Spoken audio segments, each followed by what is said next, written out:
नमस्कार दर्शक बंधु आपण समस्त को जातक विचार चैनल को हार्दिक स्वागत।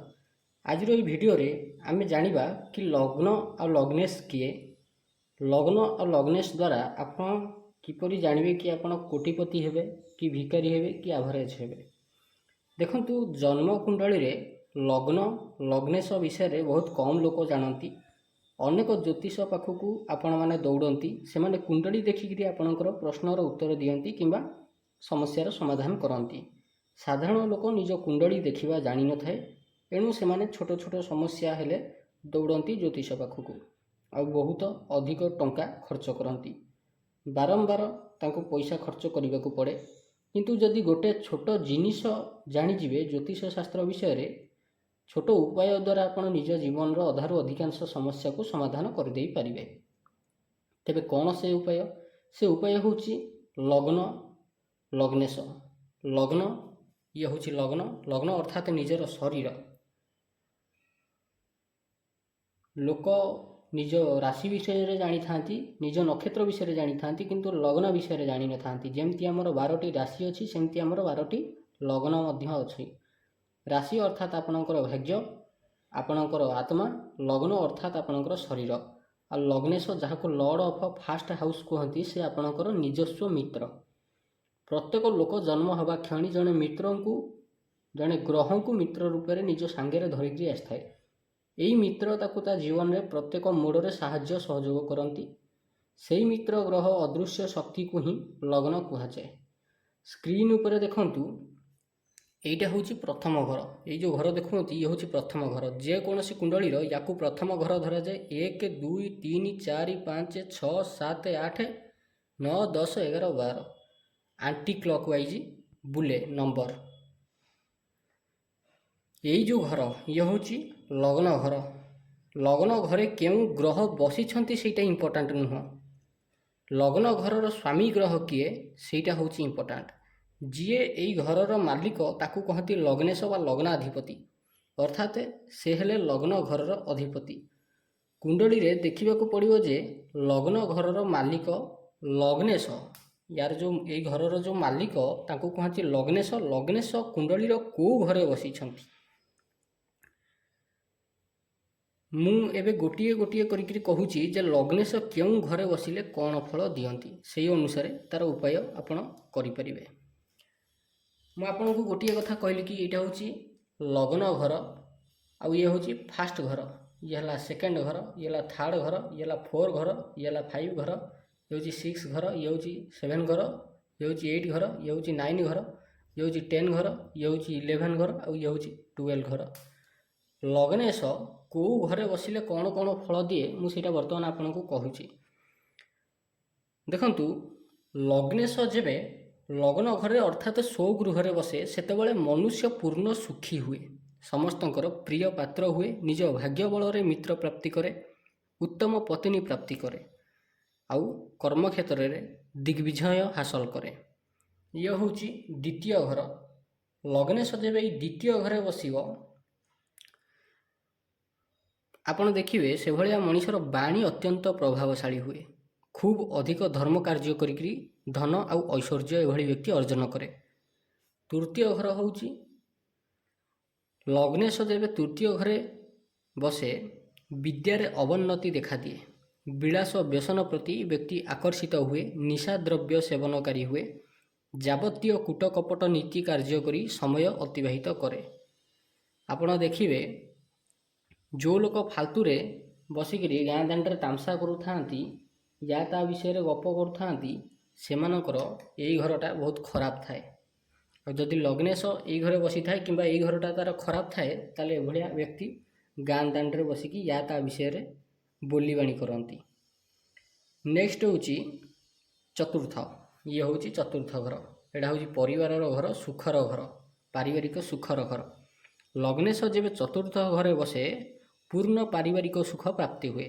एभली व्यक्तिंकर पितांकर उत्तम व्यवसाय थिबार देखा जाए, नचेत तांको पिता अत्यंत समृद्धिशाली घरे जन्म होता किंबा यही व्यक्ति जन्म हेबा परे तार पितांकर भाग्योदय होता है। नेक्स्ट हूँ पंचम घर। ये हूँ पंचम घर। लग्नेश ଯେତେବେଳେ ପଞ୍ଚମ ଘରେ ବସନ୍ତି ଏଭଳିଆ ବ୍ୟକ୍ତି କଳା ପ୍ରତି ଅତ୍ୟଧିକ ଆକର୍ଷିତ ହୁଏ। ନୃତ୍ୟ, ଗୀତ, ଅଭିନୟ, ସଙ୍ଗୀତ, ବାଦ୍ୟଯନ୍ତ୍ର ବଜେଇବା ଏଭଳିଆ ଯେଉଁ କଳା ତା ପ୍ରତି ଆକର୍ଷିତ ହୁଏ। କେବଳ ଆକର୍ଷିତ ହୁଏନି, ନୃତ୍ୟ, ଗୀତ, ଅଭିନୟ, ଚିତ୍ରକଳା, କବିତା ଲେଖିବାର କଳା, ଭାଷଣ ଦେବାର କଳାରେ ସଫଳତା ବି ଅର୍ଜନ କରେ। ବିଦ୍ୟା କ୍ଷେତ୍ରରେ ଯଦିଓ ଅଳ୍ପ ଅଳ୍ପ ବାଧାବିଘ୍ନ ଦେଖାଦିଏ କିନ୍ତୁ ବହୁତ ହାଇ ଡିଗ୍ରୀ ଅର୍ଜନ କରେ। ଯାହାର ଲଗ୍ନେଶ ପଞ୍ଚମ ଘରେ ବସିଥିବେ ତାର ବିଦ୍ୟା କ୍ଷେତ୍ରରେ କିଛି କିଛି ବାଧାବିଘ୍ନ ଦେଖାଦେବ ନିହାତି, କିନ୍ତୁ ସିଏ ବହୁତ ହାଇ ଡିଗ୍ରୀ ହାସଲ କରିବ।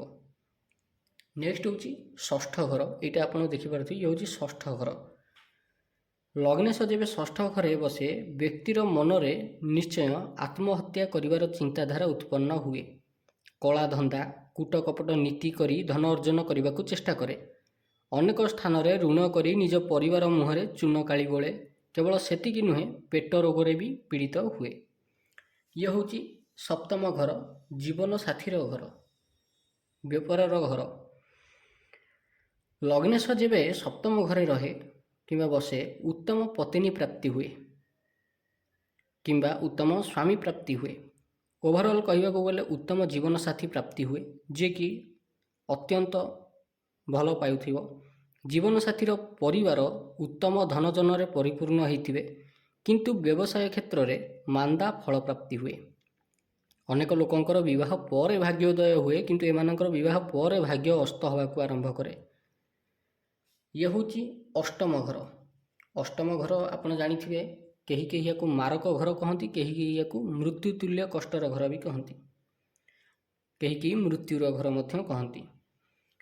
ଲଗ୍ନେଶ ଯେବେ ଅଷ୍ଟମ ଘରେ ବସେ ସେତେବେଳେ ମୃତ୍ୟୁ ତୁଲ୍ୟ କଷ୍ଟ ରୋଗ ବ୍ୟାଧିରୁ ପ୍ରାପ୍ତି ହୁଏ। କେଉଁଥିରୁ ପ୍ରାପ୍ତି ହେବ? ରୋଗ ବ୍ୟାଧିରୁ ମୃତ୍ୟୁ ତୁଲ୍ୟ କଷ୍ଟ ପ୍ରାପ୍ତି ହେବ। ମରିବନି, କିନ୍ତୁ ମୃତ୍ୟୁ ତୁଲ୍ୟ କଷ୍ଟ ପ୍ରାପ୍ତି ହେବ। ଭାଗ୍ୟର ସହଯୋଗ ମିଳିବନି, କିନ୍ତୁ ଗୋଟେ କଥା ସ୍ପଷ୍ଟ ଯେ ଯାହାର ଲଗ୍ନେଶ ଅଷ୍ଟମ ଘରେ ବସିଥିବେ ସେ ଲୋକ ଆକସ୍ମିକ ଧନ, ଗୁପ୍ତ ଧନ, ଶ୍ୱଶୁର ଘରୁ ଯୌତୁକ ଭରପୁର ମାତ୍ରାରେ ତା ଜୀବନରେ ଅର୍ଜନ କରିବ ହିଁ କରିବ। ଏଇଟା ଲେଖିକି ରଖିନିଅ। ନେକ୍ସଟ ହେଉଛି ନବମ ଘର। ଇଏ ହେଉଛି ନବମ ଘର। ନବମ ଘର ହେଉଛି ଭାଗ୍ୟର ଘର। ଲଗ୍ନେଶ ଯେବେ ନବମ ଘରେ ବସେ ଭାଗ୍ୟଲକ୍ଷ୍ମୀ ଏମାନଙ୍କର ହାତ ଧରିକିରି ଚାଲନ୍ତି। ଭାଗ୍ୟ ୟାଙ୍କର ଏତେ ମଜବୁତ ହୁଏ ଯେ ଇଏ ଯାହା ଚାହିଁବେ ତାହା ଆସି ଏମାନଙ୍କ ପାଖରେ ପହଞ୍ଚିଯାଏ। ଏମାନେ ଭାଗ୍ୟ ଯୋଗେ ସବୁ କିଛି ଆପେ ଆପେ ପ୍ରାପ୍ତି କରିଯାଆନ୍ତି। ଏମାନଙ୍କୁ କୌଣସି ପ୍ରକାରର କଷ୍ଟ କରିବାକୁ ପଡ଼େନି। ନେକ୍ସଟ ହେଉଛି ଦଶମ ଘର। ଲଗ୍ନେଶ ଯେବେ ଦଶମ ଘରେ ବସେ ବ୍ୟକ୍ତି ପୋଖତ ବେପାରୀ ହୁଏ, ନହେଲେ କର୍ମହୀନ ଅଳସୁଆ ହୋଇଯାଏ। କେମିତି? ଯଦି ଲଗ୍ନେଶ ଦଶମ ଘରେ ନୀଚ ହୋଇଯାଏ ତେବେ ବ୍ୟକ୍ତି କର୍ମହୀନ ହୋଇଯାଏ, ଅଳସୁଆ ହୋଇଯାଏ। ଆଉ ଯଦି ବ୍ୟକ୍ତିର ଦଶମ ଘରେ ଲଗ୍ନେଶ ଉଚ୍ଚ ହୋଇଯାଏ ତେବେ ସଫଳ ବ୍ୟବସାୟୀ ହୁଏ। ବିଜନେସ୍ ଏଭଳି କରେ ଯେ ନିଜ ଅଣ୍ଡରରେ ଶହ ଶହ ଲୋକଙ୍କୁ ରଖିକିରି କାର୍ଯ୍ୟ କରେ। ନେକ୍ସଟ ହେଉଛି ଏକାଦଶ ଘର। ଏକାଦଶ ଘରଟା ଲାଭର ଘର। ଲଗ୍ନେଶ ଯେବେ ଏକାଦଶ ଘରେ ରହେ ତେବେ ଶୂଦ୍ର କୂଳରେ ଜନ୍ମ ହେଇକରି ବି ବ୍ରାହ୍ମଣ ଭଳିଆ କାର୍ଯ୍ୟ କରେ, ଜ୍ଞାନ ଦ୍ୱାରା ଧନ ଅର୍ଜନ କରେ। ଆଉ ସବୁଠୁ ଇମ୍ପୋର୍ଟାଣ୍ଟ କଥା, ଏଭଳି ବ୍ୟକ୍ତିକୁ ବନ୍ଧୁ ସହାୟତା ଭଲ ପ୍ରାପ୍ତି ହୁଏ। ଇଏ ଯେତେ ପ୍ରୋବ୍ଲେମରେ ପଡ଼ିଥାନ୍ତୁ ୟାଙ୍କର ସାଙ୍ଗ ଆସିକି ୟାଙ୍କୁ ବଞ୍ଚେଇ ଦେଇକରି ଯିବେ। ଯେମିତିଆ ପ୍ରୋବ୍ଲେମରେ ୟାଙ୍କୁ ପକାଅ ନା କାହିଁକି, ଯଦି ଲଗ୍ନେଶ ଏକାଦଶ ଘରେ ବସିଥାନ୍ତି। ଆଉ ଗୋଟେ କ'ଣ କରନ୍ତି ଏମାନେ, ଇଏ ୟାଙ୍କ ଜୀବନରେ ଯେମିତି ହଉ ମନ୍ଦିର ତୋଳାନ୍ତି, ନହେଲେ ଠାକୁର ଘର ନିଜସ୍ୱ ଗୋଟେ ସେପାରେଟ୍ ନିଜ ପାଇଁ ତୋଳାନ୍ତି, ଆଉ ତାରି ଭିତରେ ସାଧନା କରନ୍ତି। ନେକ୍ସଟ ହେଉଛି ଦ୍ୱାଦଶ ଘର।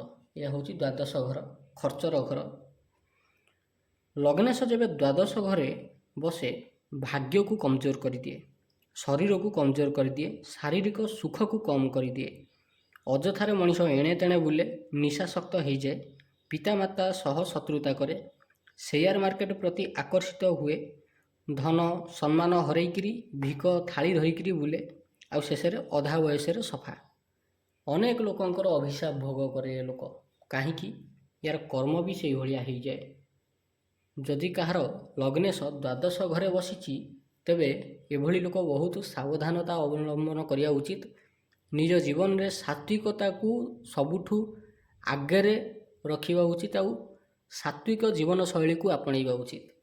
ଯଦି ସେ ସାତ୍ଵିକ ଜୀବନଶୈଳୀକୁ ଆପଣେଇ ପାରିଲା ତେବେ ତା ଜୀବନର ଅଧାରୁ ଅଧିକାଂଶ ସମସ୍ୟା ଦୂର ହୋଇଯିବ। ଆଉ ଯଦି ସେ ତାମସିକ ପ୍ରବୃତ୍ତିକୁ ଆପଣେଇଲା ତାହେଲେ ପିତାମାତାଙ୍କର ଅଭିଶାପ ଭୋଗ କରିବ, ଜନସମାଜର ଅଭିଶାପ ଭୋଗ କରିବ ଆଉ ଅଧା ବୟସରୁ ମରିଯିବ। ମରିବ ବୋଲି ଏମିତି ସେମିତି ମୃତ୍ୟୁ ନୁହଁ, ଯାହାକୁ କହନ୍ତି ପୁରା ଦର୍ଦନାକ ମତ, ଭାରି ଭୟଙ୍କର ମୃତ୍ୟୁ ଯାହାକୁ କହନ୍ତି ସେଇଭଳିଆ ମରିବ। ତେବେ ଭିଡ଼ିଓଟି ଆଜି ପାଇଁ ଏତିକି। ଆଶା କରୁଛି ଆପଣଙ୍କୁ ଭିଡ଼ିଓଟି ଭଲ ଲାଗିଥିବ। ଯଦି ଭିଡ଼ିଓଟି ଭଲ ଲାଗିଛି ଏଇଭଳି ଭିଡ଼ିଓ ଦେଖିବା ପାଇଁ ଆପଣ ଆମ ଚ୍ୟାନେଲ ଜାତକ ବିଚାରକୁ ନିଶ୍ଚୟ ସବସ୍କ୍ରାଇବ୍ କରନ୍ତୁ। ତେବେ ଭିଡ଼ିଓଟି ଆଜି ପାଇଁ ଏତିକି। ଧନ୍ୟବାଦ।